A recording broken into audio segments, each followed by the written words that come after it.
الحمد لله الذي أمد بالقوة الباطنة والظاهرة قلوب الثابتين على صدق الوفاء بما يجيب سعادة الدنيا والآخرة فضلا ومنا وجودا اقتضاه سابق الأمور لكل عبد مسؤول فما من وارد إفضال برز من حضرة الكبير المتعال إلا وانتشر منه في البرية خلق سنية اقتضتها الحضرة الأحدية بشؤونها سر أطلق القيود وحقيقته أظهرت معنى العبادة للمعبود سيما أهلها في وجوه أربابها ظاهرة من أثر السجود أشهد أن لا إله إلا الله وأشهد أن سيدنا ونبينا محمدا عبده ورسوله وحبيبه وخليله اللهم فصل وسلم وبارك وشرف وكرم ومجد وعظم على سيدنا محمد مفتاح باب رحمة الله عدد ما في علم الله صلاة وسلاما دائما بدوام ملك الله وعلى آله وصحبه ومن والاه ومن تبعه بهدى أما بعد. Yang sama-sama kita hormati, kita cintai, kita muliakan, bahkan selalu kita junjung tinggi orang tua-tua kita, sesepuh kita, guru-guru kita, para alim ulama, para asatidz, para hujjaj, para tokoh masyarakat, wabil khusus doa BKM Masjid Buncit Indah yang kita cintai, kita hormati, kita bersama Al-Mukarram Al-Muhtaram Ustaz Abdul Mata'anallah bidul hayatih wa qadarallah bi'amthalih wa nafa'ana bihi wa bi'ulumih. Imam sholat tarawih kita pada hari ini yang kita cintai, kita hormati, guru kita bersama Al-Mukarram Al-Muhtaram Al-Ustaz Ismail Ishaq ya. Nanti kembar katanya. Masya Allah, kita doain biar panjang umur ya. Kita semuanya merasa hikmat dalam sholat, begitu indah dan merdu.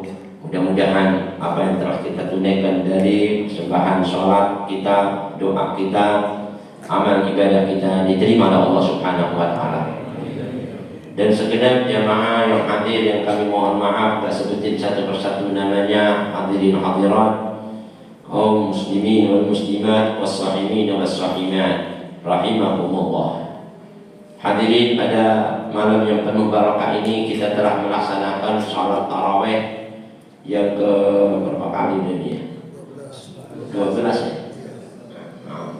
Udah 12 kali ya, insyaallah kita akan masuki puasa 12 harinya esok hari. Mudah-mudahan Allah masih memberikan kita nikmat sehat wal afiat, memanjangkan umur kita dalam iman wal Islam, wal taufiq wal hidayah, dan selalu berada dalam keridhaannya, sehingga kita dapat menggenapi bilangan puasa kita bil atamiha wa asyrafiha wa afdaliha wa ahsaniha, dengan seutama-utamanya peribadatan puasa dan seutama-utamanya persembahan amal ibadah kita. Amin ya rabbal alamin. Hadirin, ada sedikit kiat-kiat kita di dalam menyempurnakan ibadah ini. Dikatakan di dalam Al-Quran Karim tentang hikmah, kita diperintahkan oleh Allah Subhanahu wa Ta'ala dalam ibadah puasa, sebagaimana yang tertera di dalam surat Al-Baqarah ayat 183 yang kita semuanya sudah pada hafal ayatnya. Allah berfirman, ya ayyuhalladzina amanu kutiba alaikumus syiyam kama kutiba 'alal ladzina min qablikum la'allakum tattaqun. Yang artinya, wahai segenap orang-orang yang beriman, telah diwajibkan atas kalian semua berpuasa sebagaimana puasa ini juga sudah diwajibkan buat orang-orang sebelum kalian. Tujuannya, hikmah utamanya ialah agar mencetak kita menjadi insan yang bertakwa. Artinya agar kalian semua menjadi orang-orang yang bertakwa. Apa hadirin definisi takwa? Kata ulama unusulul at-taqwa itu kalau segi bahasa ittikhadhu wiqayatin amma takhafu wa tahdaru minhu. Seseorang menjaga kehati-hatian dari apa yang dia khawatiri atau apa yang dia takuti. Itu namanya dari segi bahasa. Tapi kalau dari segi syariat agama kita Islam, at-taqwa itu ialah seorang hamba ayyaj'alal 'abdu wiqayatan bainahu wa baina rabbih min 'adabihi wa sakhatihi amma takhafuhu wa tahdaruhu minhu. Artinya seseorang hamba itu harus menjadikan antara dirinya dengan Tuhannya, yakni Allah Subhanahu wa taala, sesuatu yang dia takuti, yang dia khawatiri dari adabnya dan dari siksanya yang akan menimpa atasnya. Wa dzalika la yakunu illa bimtithali awamirihi wa ijtinabi nawahihi, kata ulama. Sesungguhnya seseorang gak bakal bisa menjaga antara dirinya dengan Tuhannya, selamat dari adabnya dan jauh dari siksanya, kecuali dia harus menjalankan perintahnya dan menjauhi segenap larangannya. Itulah sampai ulama mendefinisikan takwa itu ialah imtithalul awamir wa ijtinabun nawahi, menjalankan perintah dan menjauhi larangan. Dan kata ulama mursalikhun, sebenarnya Allah menghendaki kita ini menjadi orang takwa tujuannya agar kita menjadi pewaris daripada surganya yang sudah diwariskan oleh Allah buat hamba-hambanya. Nah, mudah-mudahan kita termasuk nih hamba-hamba yang mendapatkan warisan takwa tadi itu dengan surga. Amin. Di mana Allah nyatakan dalam ayat sucinya Al-Qur'an Karim surat Maryam, tilkal jannatul lati nurithu min ibadina man kana taqiyya. Itu loh surga yang kami wariskan buat hamba-hamba kami yang takwa. Dan takwa ini kata ulama munasalihun hadirin, cuma dua yang paling gampang, menjaga perintah, menjauhi larangan udah. Dan dari dua ini kata ulama munasalihun, Allah sudah nas dia bakal menjadi penghuni surga. Makanya dalam ibadah puasa itu ada yang namanya pengekanan, perlawanan hawa nafsu, yang tujuannya kita harus menundukkan nafsu kita untuk takut terhadap apa yang dibawa nafsu tadi itu dari hal-hal yang diingininya. Karena tadi dalam ayat suci Al-Qur'an Karim ya, dibacakan di situ, yang namanya nafsu ini, innan nafsa la'ammaratun bisu, banyak mengajak manusia ini menjerumuskan kepada perbuatan yang buruk. Yang dimaksud nafsu ammarah bisu ya. Tapi kalau nafsu mutmainnah yang selalu ngajak kebaikan. Tapi banyaknya nafsu itu lebih cenderung kepada perbuatan yang buruk, lebih senang. Naudzubillah min dzalik. Coba kita lihat ada sekarang hadirin, ramian mana urusan-urusan pasar sama urusan-urusan masjid, ya kan? Artinya nafsunya lebih cenderung ke dunia dibanding ke akhirat, ya kan? Urusan-urusan mana sepak bola sama majelis taklim, ya kan, cenderungnya lebih banyak ke sono gitu. Ya tergantung orangnya, kalau orangnya lebih senang. Tapi kebanyakan, banyak nafsu itu lebih menjerumuskan kepada hal-hal yang disukai dirinya dibanding yang disukai oleh Allah dan Rasulnya. Nah, mudah-mudahan nafsu kita lebih cenderung yang baik dibanding yang buruk. Amin ya.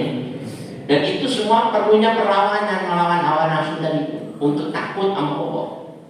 Nah, kalau dia sudah bisa mengekang dari nafsunya ini untuk takut sama Allah, cukup surga sebagai tempat tinggalnya. Allah katakan lagi dalam ayat sucinya Al-Qur'an Karim, wa amma man khafa maqama rabbih wa nahan nafsa 'anil hawa fa innal jannata hiyal ma'wa. Adapun orang yang takut terhadap Allah, yang memiliki makom kedudukan yang tinggi, Allah ini maha besar, dahsyat ya. Kita ini nggak usah melihat hadirin Allahnya, melihat ciptaannya aja sudah kagumnya, dahsyatnya, sudah gak bakal berani kita mau ngelawan. Dari angin, air, topan, badai, banjir, itu aja kita udah ketakutan. Bagaimana melihat Allah kalau lagi marah, ya kan? Bahkan kalau kita tahu kedudukan kita ini di bumi yang begitu besar, itu masuk dalam planet-planet gugusan angkasa itu kayak butiran pasir yang kecil. Ini bumi kayak gede-gedenya. Bahkan masih ada lagi planet-planet yang lebih besar dari sini. Semuanya itu berada pada genggamannya Allah. Bagaimana coba? Terus kita nggak mau takut, mau berani, bagaimana? Itu dari sisi ciptaan, bagaimana dari zatnya? Wah, nggak bisa dibayangin deh. Makanya orang-orang dulu itu kalau udah urusan Allah gemeter aja. Mau masuk sholat itu Sayyidina Ali pucat mukanya. Ditanya, ya Ali, kamu setiap dengar adzan mau kayak gini kayak mumi? Dia bilang, bagaimana? Kamu gak bayangkan sebentar lagi kepada siapa kita akan menghadap? Makanya kalau sholat khusyuk kayak tadi enak. Kita tahu siapa Tuhan kita. Nah, mudah-mudahan sholat kita diterima semua sama Allah. Ya kan? Kalau orang takut sama Allah, gak berani macam-macam. Rasanya masih kurang terus, ibadah itu kurang. Bahkan kalau diajar kebaikan masih merasa nggak ada apa-apanya, bisa jadi apapun dibanding apa yang Allah udah berikan buat kita. Makanya mesti takut, dan itu ngelawan hawa nafsu. Habis itu wanahan nafsa anil hawa, ya kan? Nahan hawa nafsu, keinginannya, syahwatnya, birahinya dilarang, ditahan untuk nggak diikuti semua keinginan yang membawa menjerumuskan pada dosa, perlawanan sama Allah. Allah sudah wariskan fa innal jannata hiyal ma'wa, surga sebagai tempat tinggalnya. Nah, di dalam ibadah puasa makanya lebih erat mencetak kita jadi insan yang takwa. Kenapa? Karena isinya puasa ini paling banyak imsak, nahan, ya, menahan.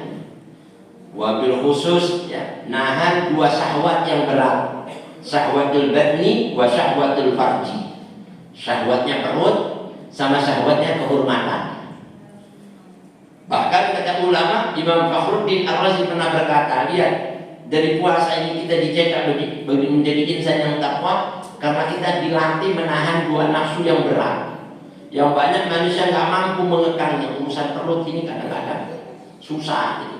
Sampai macetnya jalan semua urusannya apa? Buat nyari nafkah urusan perutnya. Kalau nggak ada urusan perutnya, urusan syahwat nafsunya. Mau melampiaskan yang namanya kehormatannya dan lain sebagainya.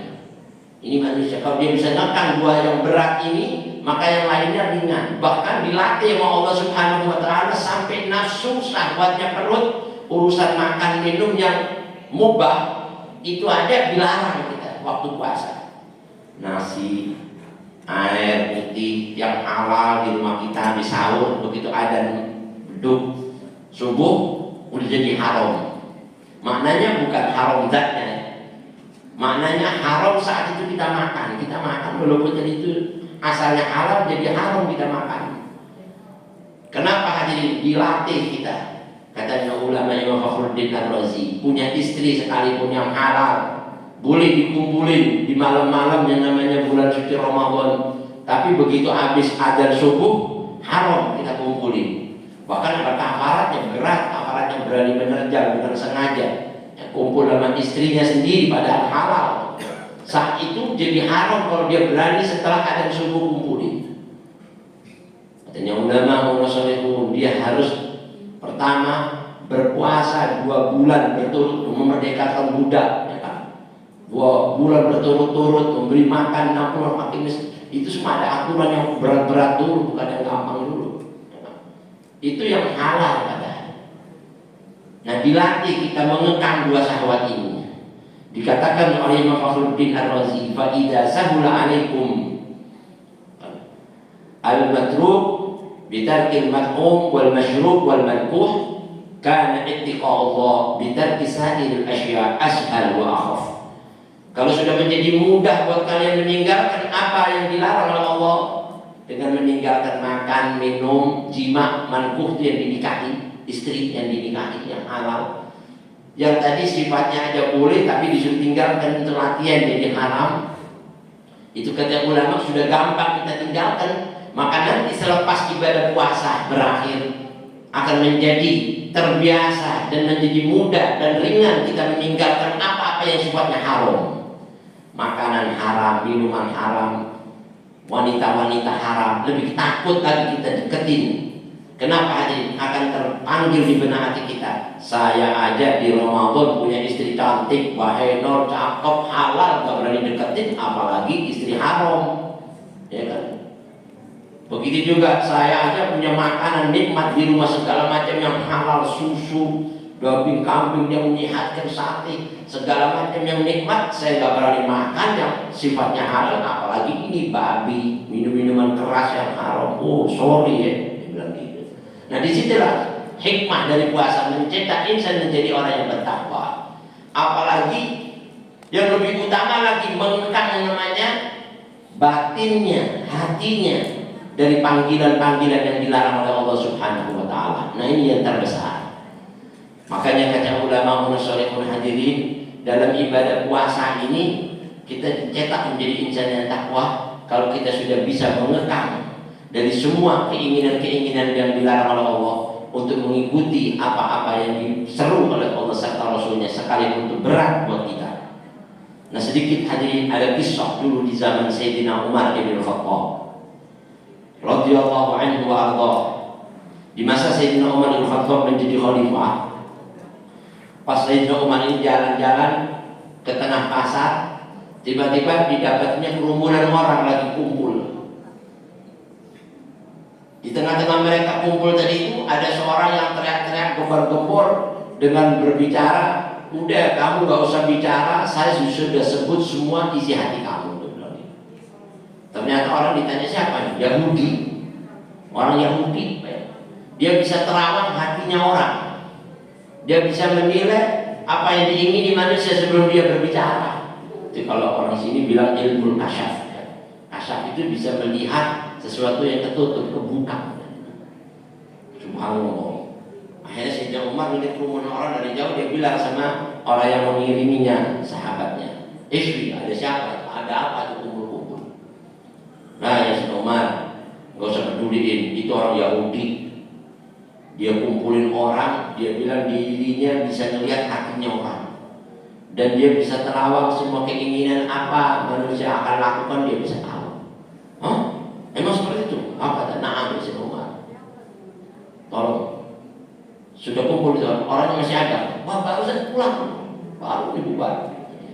Subhanallah. Sayyidina Umar itu kalau melihat sesuatu yang kira-kira kurang cocok di batinnya, kurang cocok di hatinya, nggak bisa tenang ya.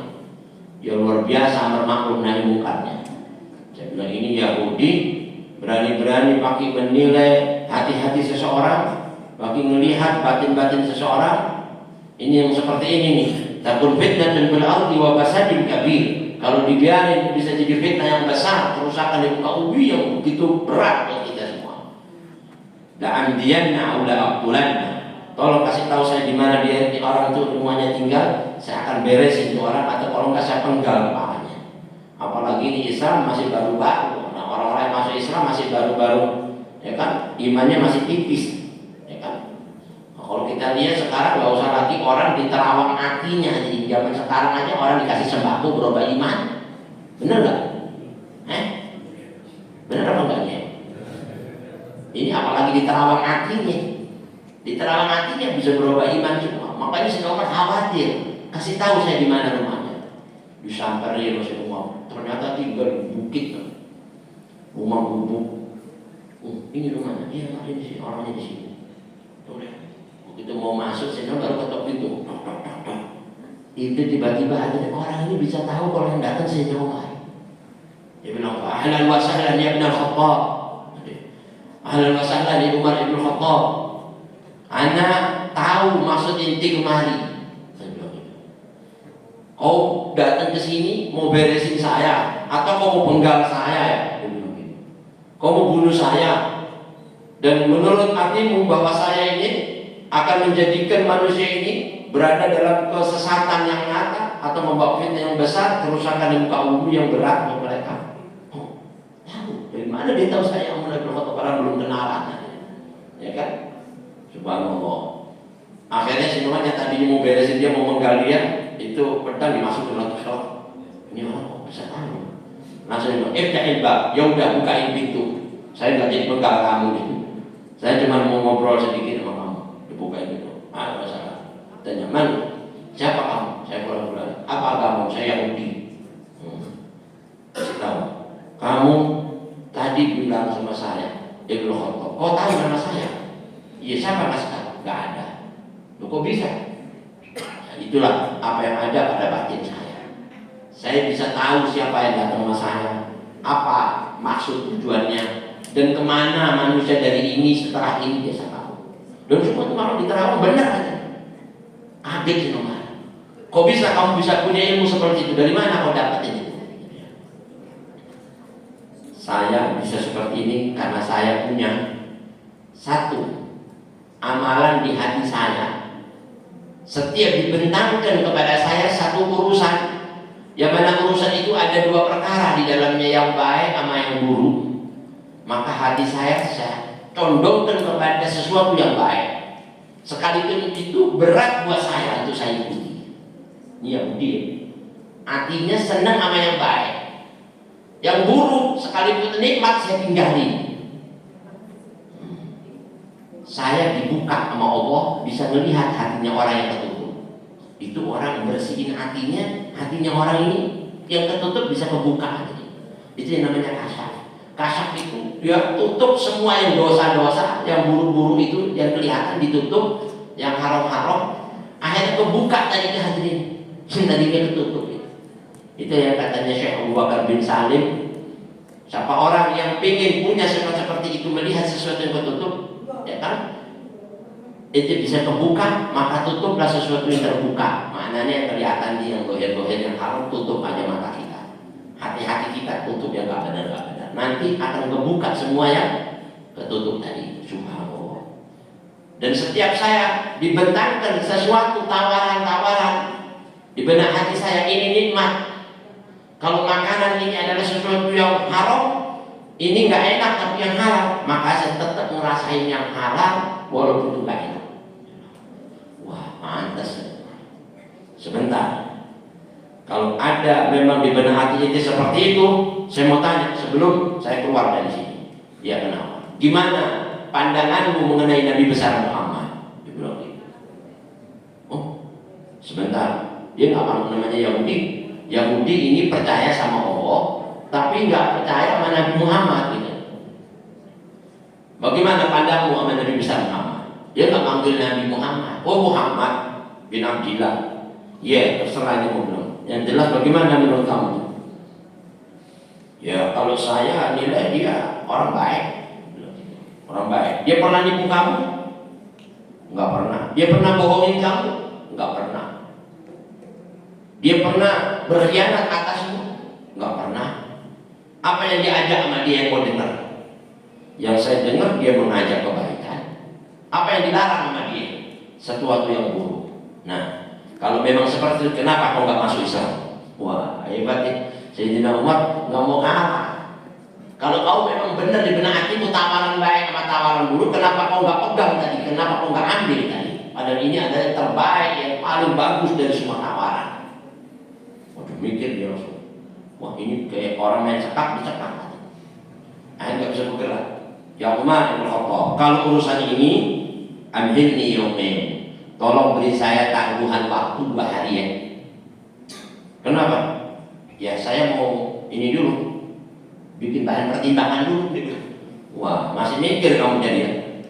Ya terserah, saya kasih tahu 2 hari. 2 hari saya bakal balik lagi. Udah, permisi, pulang saja.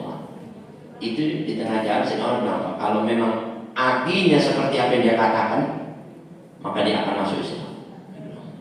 Subhanallah. Itu hadirin kan dia dikasih waktu 2 hari. Tiba-tiba esok hari baru sehari ketemu lagi nih orang di pasar sama Sayyidina Umar bawa tasbih kayak kita kalau lagi qasidahan tadi, ya kan, baca-baca zikir-zikir kita kan, ya kan. Dia juga zikir sama qasidahan itu. Subhanallah walhamdulillah wa la ilaha illallah Allahu akbar. Sudah, ada sedekah. Kenapa ya, Mas? Itu tasbih orang Islam, loh. Kenapa kau baca-baca juga? Ya, Umar. Memang tadinya saya ini nggak mengikuti apa itu sebuah Islam. Tapi setelah saya renungin, kamu bilang 2 hari, ini baru sehari. Iya, Umar. Kan saya sudah bilang apa yang ada di batin saya, sehingga saya bisa melihat hati seseorang itu. Kalau ada tawaran baik sama buruk, sekalipun itu berat di hati saya, tadinya saya nolak tuh Nabi Muhammad, ternyata renungi betapa indahnya akhlaknya, sikapnya, tindak tanduknya, perbuatannya, ucapannya, ajakannya, seruannya, agamanya, maka saya tolak sekalipun berat di hati saya untuk saya mengikuti itu agama Islam. Semalam saya sudah mengucapkan 2 kalimat syahadat. Itu hadirin. Nah, kumpulin semua manusia sekali di pasar. Katakan apa yang kau baca dari hatinya orang. Ya Umar, nggak usah lagi untuk orang kumpul, untuk saya lihat dari dekat, dari jauh aja. Setelah saya memeluk agama Islam ini, lebih cemerlang lagi pandangan batin saya melihat mereka semua manusia yang kumpul ini. Disitulah hadirin benarnya ayat suci Al-Quran Karim. Allah Subhanahu Wa Taala berfirman, "Walladzina jahadu fina lanahdiyannahum subulana." Dan orang-orang yang mau berjuang melawan hawa nafsunya, yang mengalahkan semua panggilan-panggilannya yang buruk, maka kami akan berikan jalan petunjuk hidayah di jalan kami. Ini orang Yahudi. Kisah ini hadirin diceritakan oleh Imam Fakhruddin Ar-Razi. Yahudi mau berjuang melawan hawa nafsunya dari panggilan batinnya yang buruk, untuk dia kalahkan mengikuti panggilan-panggilan yang baik sekalipun itu berat. Maka Allah memberikan petunjuk di dalam agama Islam. Bagaimana orang Islam yang sudah batinnya sudah beriman kepada Allah, lalu dia melawan semua panggilan-panggilan buruknya untuk dia jauhi dan mengikuti seruan-seruan yang baik, tentunya mereka lebih baik dibanding orang-orang Yahudi. Nah, mudah-mudahan kumpulnya kita pada malam yang penuh barokah ini, katanya ulama munasalihun hadirin, bagaimana kita bisa melihat batin seseorang, sedangkan di panggilan batin kita sendiri saat ditawari kebaikan kita lebih cenderung kepada keburukan. Gak bakal kelihatan dari dia tertutup. Di saat kita lagi melaksanakan sholat yang nikmat, kita lebih senang sholat yang amburadul. Di saat kita membaca Al-Quran yang kita senang nikmatnya itu bacaan, di batin kita bilang malas, gimana kita bisa kebuka itu semuanya. Begitu pula hadirin, di saat kita benci kepada saudara kita, kita akan lawan, mau memaafkan dia, kita berat memaafkan, maka gak akan datang hidayah Allah Subhanahu Wa Taala buat kita. Yuk pada malam yang penuh barokah ini, di bulan yang suci ini, bahkan di malam yang penuh kemuliaan ini, saat kita berkumpul di rumah daripada rumah-rumah Allah, mudah-mudahan niat kita, hajat kita, semuanya hadirin diijabahi oleh Allah Subhanahu Wa Taala, dengan kita berjuang melawan hal-hal yang buruk untuk mengikuti hal-hal yang baik. Ulama munasalihun saat berdoa dari semua seruan-seruan yang baik, yang katakan, ya Allah, berikanlah petunjuk-petunjuk yang baik buat kami saat kami mendengar seruan-seruan tadi yang baik, dan jadikan semua seruan baik itu untuk menjadi hal-hal yang kami mampu mengikutinya dan kami mampu untuk mengamalkannya. Dan jauhkan ya Allah semua seruan-seruan yang buruk tadi ya Allah, dan lihatkanlah di mata keparangan pandangan kami sesuatu yang batil itu batil untuk kami jauhi. Amin ya rabbal alamin. Inilah hadirin sedikit yang dapat kami sampaikan, lebih kurangnya mohon dibukakan pintu maaf. Wabillahi taufiq wal hidayah wal ridha wal inayah.